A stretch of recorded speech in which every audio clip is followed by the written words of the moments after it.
Too Many Tamales. Written by Gary Soto. Illustrations by Ed Martinez.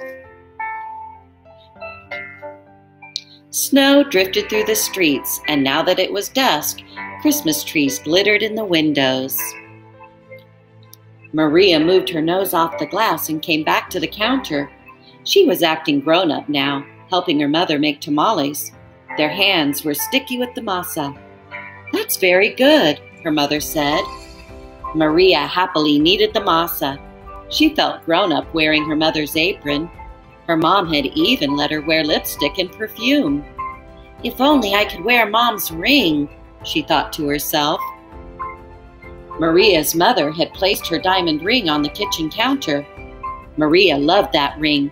She loved how it sparkled like the Christmas tree lights. When her mother left the kitchen to answer the telephone, Maria couldn't help herself. She wiped her hands on the apron and looked back at the door. "I'll wear the ring just for a minute," she said to herself. The ring sparkled on her thumb. Maria returned to kneading the masa, her hands pumping up and down. On her thumb, the ring disappeared, then reappeared in the sticky glob of dough. Her mother returned and took the bowl from her. "Go get your father for this part," she said. Then the three of them began to spread the masa onto the corn husks. Maria's father helped by plopping a spoonful of meat into the center and folding the husk. He then placed them in a large pot on the stove. They made 24 tamales as the windows grew white with the delicious-smelling curls of steam. A few hours later, the family came over with armfuls of bright presents. Her grandparents, her uncle and aunt, and her cousins, Dolores, Teresa, and Danny. Maria kissed everyone hello. Then she grabbed Dolores by the arm and took her upstairs to play, with the other cousins tagging along after them. They cut out pictures from the newspaper, pictures of toys they were hoping were wrapped and sitting underneath the Christmas tree. As Maria was snipping out a picture of a pearl necklace, a shock spread through her body. "The ring!" she screamed. Everyone stared at her. "What ring?" Dolores asked. Without answering, Maria ran to the kitchen. The steaming tamales lay piled on a platter. "The ring is inside one of the tamales," she thought to herself. "Oh, it must have come off when I was kneading the masa." Dolores, Teresa, and Danny skidded into the kitchen behind her. "Help me!" Maria cried. They looked at each other. Danny piped up first. "Well, what do you want us to do?" "Eat them," she said. "If you bite into something hard, tell me." The four of them started eating. They ripped off the husks and bit into them. The first one was good. The second one pretty good. But by the third tamale, they were tired of the taste. "Keep eating," Maria scolded. Corn husks littered the floor. Their stomachs were stretched till they hurt, but the cousins kept eating until only one tamale remained on the plate. "This must be it," she said. "The ring must be in that one. We'll each take a bite. You first, Danny." Danny was the youngest, so he didn't argue. He took a bite. Nothing. Dolores took a bite. Nothing. Teresa took a big bite. Still nothing. It was Maria's turn. She took a deep breath and slowly, gently bit into the last mouthful of tamale. Nothing. "Didn't any of you bite something hard?" Maria asked. Danny frowned. "I think I swallowed something hard," he said.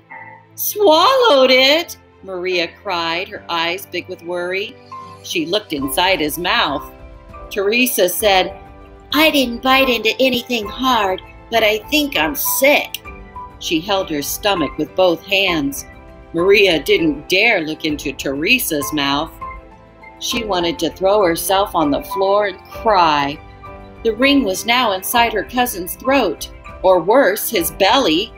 How in the world could she tell her mother? But I have to, she thought. She could feel tears pressing to get out as she walked into the living room where the grown-ups sat talking.